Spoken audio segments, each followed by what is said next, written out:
This is Gene Montestelli, and welcome to the Tapping Q&A podcast recorded live to tape in Williamsburg in Brooklyn. This is episode 677, originally aired November 27th, 2025. Hi, everyone. I hope this finds you well wherever you are and whatever time of day you're getting a chance to listen to this. Thanks for spending a little time with me today. One of the reasons why I love tapping so much is it is a tool that creates change in our life. And for me, the tapping that I like to focus on is the tapping that has consequence. Because I can tap on past experiences, I can tap on limiting beliefs, but it doesn't necessarily mean it impacts my life. You know, I could be in a circumstance where I am scared of rattlesnakes, and I could spend 45 minutes this afternoon tapping on my fear of rattlesnakes. And the reality is, as I sit here in Brooklyn, New York, spending 45 minutes tapping on my fear of rattlesnakes doesn't actually change my life because there are not very many rattlesnakes here in Brooklyn, New York. So I want to make sure that I'm tapping in such a way that it is creating change in my life. It's changing the way that I feel and think, which changes the way I act, or to have it change the way I act. Because for change to happen, we have to think in new ways, we have to feel in new ways, and most importantly, we need to act in new ways. And so when we are trying to create change and it's not happening, it's because resistance exists. Now, resistance is not actually a bad thing. Resistance is nothing more than a part of us that is trying to slow us down or stop us in order to keep us safe. So for example, if I'm driving on the interstate and all of a sudden a huge rainstorm kicks up or it starts to snow, the fact that I slow my car down without thinking about it is resistance. I'm resisting going the speed limit. It's pulling me back because it's trying to keep me safe. So resistance is actually a good thing. It helps us to be thoughtful and deliberate and to not rush ahead, as long as it is well informed and it is proportionate. Resistance causes us problems, and the resistance we tap on is because the resistance is disproportionate or misinformed. You know, I am afraid. My resistance says I can't speak up because if I speak up, I'm going to say something dumb and everybody's going to point and laugh.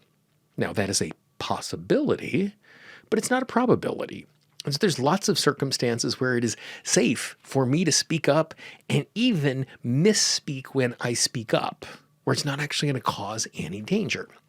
And so when we are trying to create something new in our life, one of the first things that we want to do is we want to find the resistance to the actions that we are taking. And there's so many different lenses that we can look through. We can look at the resistance to taking the action. There can be resistance to change. There can be resistance to success. There can be resistance to other people noticing me changing. There can be resistance to other people noticing me taking action or having success. And those are all absolutely fabulous things for us to tap on. But what it requires in order for us to tap on that sort of resistance is we have to know what the resistance is. And if I am in a circumstance where I'm sitting down to tap and I know I want to take an action and I am unclear about the resistance, then it's going to be really hard for me to tap. And because it's really hard for me to tap, I'm going to stop tapping, because the last thing I'm going to do is sit here and tap and thump on my body if nothing is changing. And so we need to have insight into what the resistance is. So today what I want to do is I want to share a tool with you which does not require you to know what the resistance is for you to be able to tap, to take action, to create something different in your life. And so you can use this for any type of change that you want. You can do it for your health, for a particular type of relationship, be it familial or friendship or romantic or professional. You could do it for your health. You could do it for the action that you're taking. You could do it for the clutter that is in your office. So all we need is we need a goal. We need something that we would like to see in a different way. And this is a tool that I've been playing with for the course of the last couple of months, and I've actually shared it with a number of my clients. That's the reason why I'm going to share it with you today, is I've shared this with a couple of folks, and it has been shocking how quickly change is happening because of the process.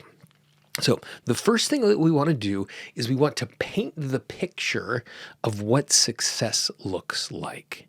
And I would really encourage you to write this down so you can come back to it again and again, so you can add to it, so we can kind of flesh this out. So we're not trying to hold the image inside of our head. And we have a different relationship to words when we write them physically on a piece of paper versus tapping them into our computer or into our phone. Not that those are unuseful, but we have a different engagement when we handwrite it, which is a much bigger topic, which I'll cover in a future episode. But for now, I would encourage you to write this down. It will make it easier for you. You will get more out of it. So what were we going to write down? Well, the first thing that we're going to do is we're just going to describe the facts of the success.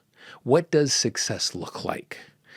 And we're just going to describe it. Like if I were to say, tell me how you know you are being successful. And in addition to listing all of the facts and all of the details, list how you feel and think. List what are the actions that you are taking. Write down everything you get from this particular success. And that's not just the tangible things. It could be confidence. It could be esteem. It could be opportunity. But it also could be money and success and moving forward and deepening a relationship. We also want to detail all of the things that we lose. And the things that we lose could be limiting beliefs, fear, regrets. And so what you're going to do is you're just going to write down in as much detail as possible. And I would encourage you to write and write and write and write. And the moment that you run out of words, the moment you have nothing left to say because you've drawn the perfect picture of what this success looks like, then I'm going to encourage you to take out your watch or take out your phone, set a timer for 5 minutes, and just stare at that piece of paper for 5 minutes and just wait for things to show up. Now, over the course of that 5 minutes, profound insight might show up. Over the course of that 5 minutes, trivial insight might show up. Over the course of the 5 minutes, and nothing might show up. But that's okay. I found that when I'm brainstorming and I force myself to sit there for 5 more minutes, maybe in that 5 minutes it's not super profitable, but every single time I sit down to brainstorm and I do that, the sum total of those 5 minutes is so worth the time. So force yourself to sit there. Now, we have a description of what the outcome we would like to be is. So now the tapping becomes really, really simple. What you do is you just move from tapping point to tapping point, and you read out loud what you have just described. And if you are describing something that looks different, see it in your mind's eye. Maybe it's not a visualization because I don't visualize things, but I know it is to see something in my mind's eye, even if there's not an imagery. If there's an emotion that I want to have, imagine yourself feeling the emotion. So we're not just reading the words, we're bringing them to life as we tap. Now, as you do this, 2 things are going to happen. Number 1 is you're going to want to add more detail because as you tune into it and as you tap, you're going to expand what is possible. As things are expanding that are possible, add this to your description, write it onto the end. The other thing that can come up is resistance and tail enders. We talked about at the beginning, it's hard to tap when we don't know what the resistance is. If resistance starts to show up, if you start hearing the, yeah, but, and you're never going to, and you failed before and you're going to fail again, on another part of that piece of paper, just write those tail enders down. Now, at the moment, we're not going to do anything about those tail enders. So after you've read through this entire thing, go back to the beginning, read through it again, tap on it, read into it, feel into it. Now, if the only thing you do is just imagine the outcome and tapping while you are imagining the outcome, you are going to start stripping away resistance to taking action. And all of a sudden, you're going to start noticing opportunity and serendipity, and you're going to be naturally taking action. And it's not because you have manifested these things into your life. Instead, it's because you've taken the blinders off and you're recognizing the opportunities where you can take action. And so if the only thing you do is emotionally engage with that and tap and tap and tap, you are going to start taking different action. And if you want to take this a level deeper, all you need to do is you need to take those tail enders and tune into those tail enders, and then tap for those tail enders, tap for those resistances, tap for those limiting beliefs on their own. But I would encourage you to do both things. Tune in and envision and tap, see where the resistance is and tap.